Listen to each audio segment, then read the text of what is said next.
حلقة جديدة ويوم جديد في شقاوة شطار. صباح الخير عليكم. النهاردة هنستمتع مع بعض بحلقة جميلة جدا، وهنشوف طبعا زي ما دايما معانا في شقاوة شطار فقرات مختلفة هنستمتع بيها، وكمان هنتكلم معاكم في موضوع مهم ويفيدنا. انا معايا النهارده 2 من اصحابي اللي بحبهم جدا جدا. معايا ملك ومعايا كمان مين؟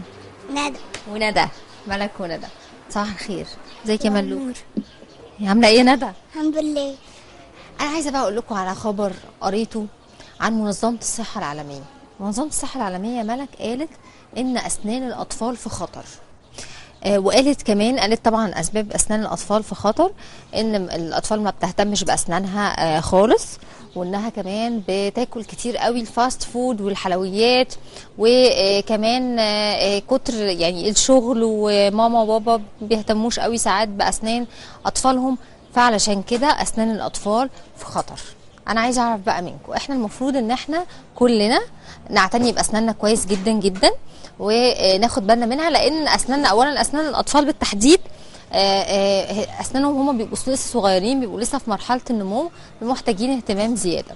عايزه اعرف منكم بقى المفروض ان احنا بنهتم باسناننا ازاي؟ بعد ما ناكل نغسل الاسنان وقبل ما ننام نغسل الاسنان، واول ما نصحى من النوم نغسل الاسنان. برافو عليكي. ونهتم بيها كمان ازاي؟ هي ندى. قبل ما ناكل نغسل بقنا وايدينا بالصابون. ايوه انا بتكلم عن السنان دلوقتي.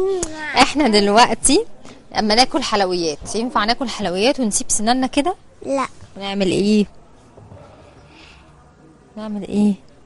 نروح نغسل ايدينا بالمعجون. نغسل ايدينا بالمعجون؟ نسيب سناننا؟ سناننا. ركزي يا ندى شويه معايا، ركزي.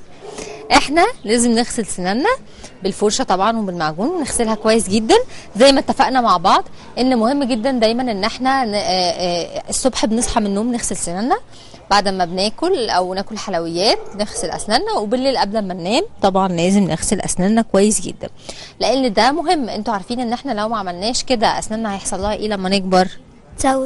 تسوس مننا، وبعد ما تسوس بيحصل لها ايه؟ تبوظ. ما ينفعش بقى خالص. بعد كده نضطر ان احنا نشيلها بقى وتبقى باظت خالص السنان. ينفع بقى نبقى كده؟ ينفع كده يا ملك؟ ما ينفعش. يبقى احنا عشان كده مهم جدا جدا ان احنا نعتني باسناننا، دي حاجه مهمه جدا. احنا جبنا لكم الموضوع ده، وانا قلت لكم الخبر ده النهارده بالتحديد علشان كل اصحابنا اللي بيتفرجوا علينا يعرفوا وياخدوا بالهم كويس جدا جدا انهم لازم يهتموا باسنانهم. احنا هنكمل معاكم حلقتنا النهارده في شقاوة شطار. تعالوا نشوف مع بعض دلوقتي فقره ونرجع تاني نكمل معاكم. خليكم معانا. وصلنا دلوقتي معاكم لورشه شقاوة شطار النهارده، وهنعمل مع بعض شكل جميل جدا للستاره ممكن نحطها في الاوضه بتاعتنا. هنعملها انا وملك وندى، هيساعدوني عشان هم شاطرين جدا. صح يا ملك؟ صح يا ندى؟ هتعرفي تساعديني؟ طيب تعالوا نقول لهم الفكره. امسكها كده، امسكي كده يا ملك. احنا هنجيب خشبه وهنلف عليها ستان بالشكل ده، اوكي؟ بعدين هنجيب شرايط ستان رفيعه وهنبدا نلزقها في الخشبه اللي معانا بالشكل ده كده جنب بعض، وبقى هنعمل لها ديكوريشن جميل هنوريكم دلوقتي هنعملها ازاي. يلا بينا نبدا. دي بتاعتك اهي. هنستعمل طبعا الجلو لما نيجي نلزق الستان بتاعنا، وهنجيب كمان ورق بقى، هنعمل شكل قلوب، شكل نجوم، اي شكل احنا عايزين نعمله بالورق او بالفوم ونلزقه على الستان. يلا بينا نبدا. تاخدي ايه بقى؟ بيربل ولا البينك؟ روز. بيربل. اهي دي الشرايط اهي، نحطها هنا كده ونبدا بقى نلزق. يلا ادي الجلو اهو.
احنا عملنا يعني جزء من الستاره طبعا هنكملها بعد كده، بس احنا عايزه اوريكم شكلها هيبقى عامل ازاي.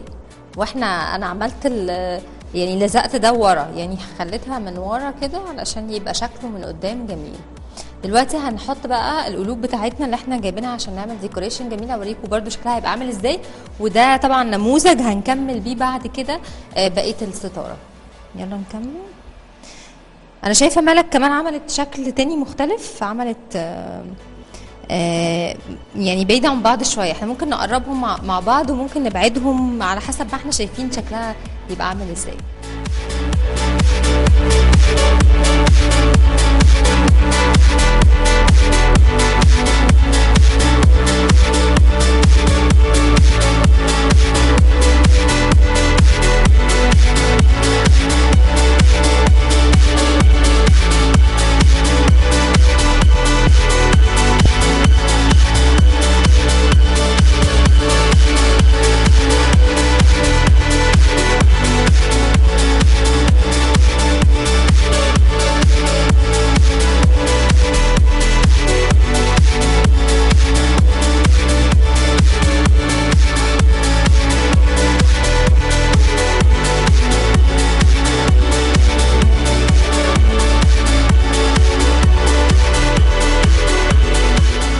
زي ما احنا شايفين كده ده شكلها تقريبا هيبقى النهائي، لكن طبعا هنكمل بقيه القلوب فيها.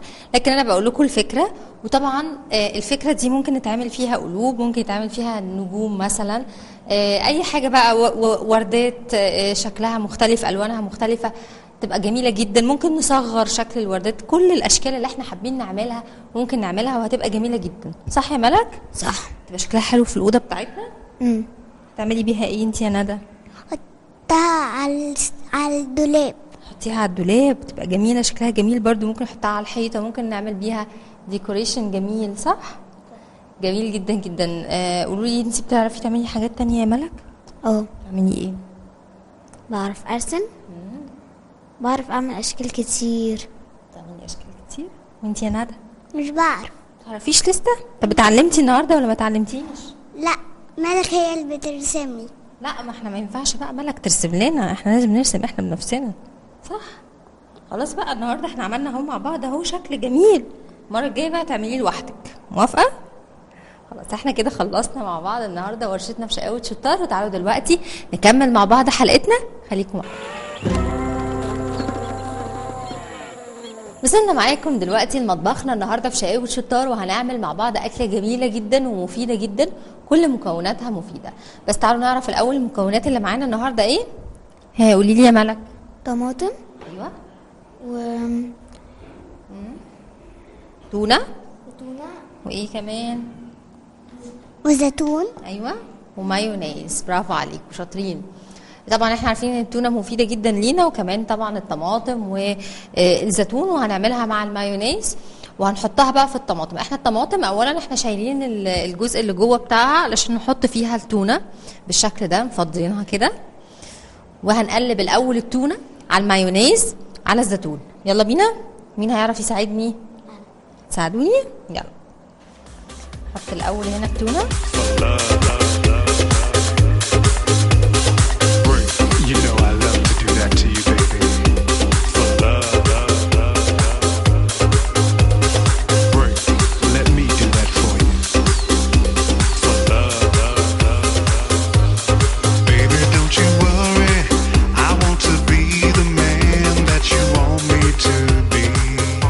احنا كده حطينا مع بعض الزيتون على التونه، ودلوقتي هنحط المايونيز عليهم ونقلبهم.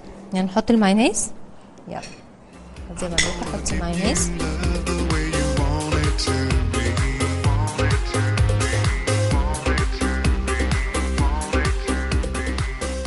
احنا كده قلبنا المايونيز معاهم، ودلوقتي هنحطه بقى في الطماطم. يلا حطوا جوه الطماطم. يلا كل واحد بقى بالمعلقه بتاعته ياخد طماطمايه ويحط جواها. يلا نشيل المايونيز ده كده.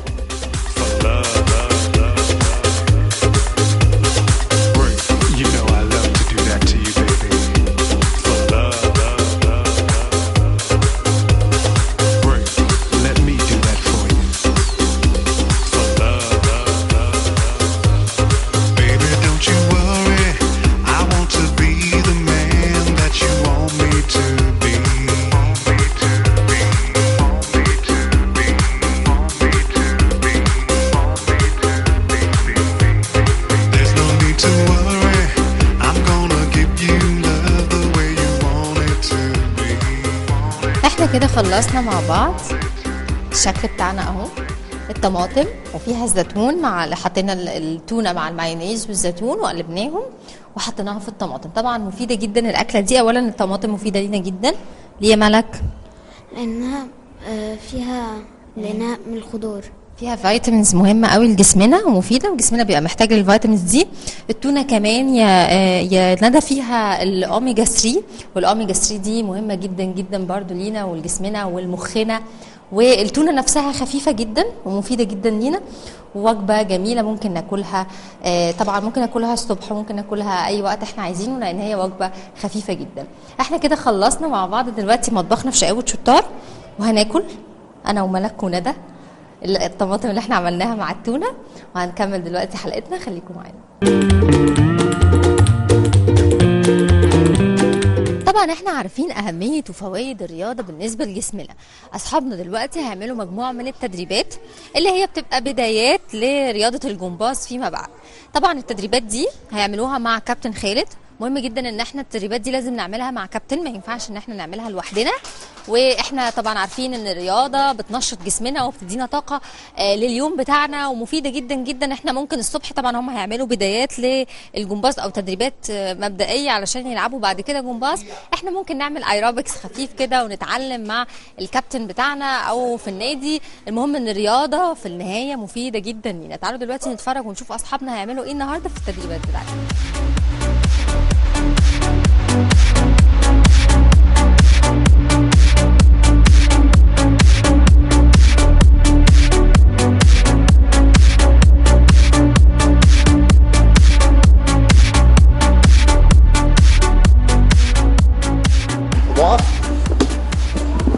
استعد بالانس. هات رجلك مفروده، مشط مفرود، ركبه مفروده. برافو. حط فوق، اقفل رجل، اقفل رجل زي فوق. ثبات ثبات ثبات ثبات. كل سقف جامد كده.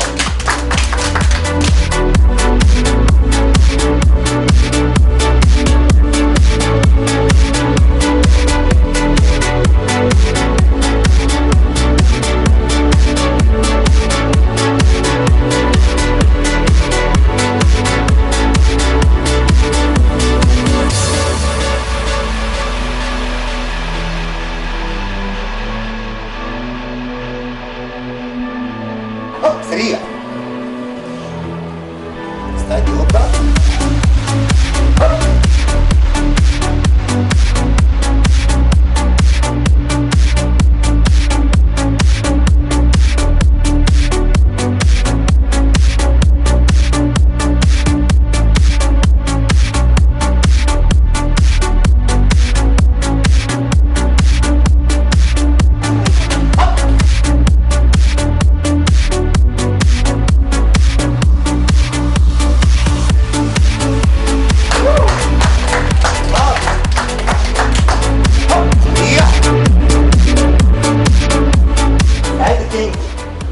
كينجرو.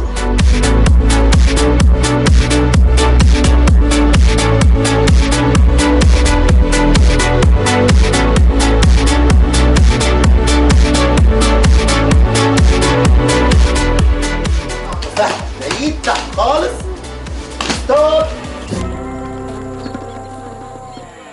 لسه معاكم النهارده في حلقتنا من شقاوة شطار. وطبعا اتفقنا مع بعض واتكلمنا في اول الحلقه عن اهميه ان احنا نحافظ على اسناننا، لان اسناننا لو ما حافظناش عليها من واحنا صغيرين ده هيخليها لما تكبر، واما نكبر تبوس وتسوس، وما نقدرش ان احنا بقى ناكل عليها ونبقى تعبانين خالص خالص، واسناننا على طول بتوجعنا يا ملك.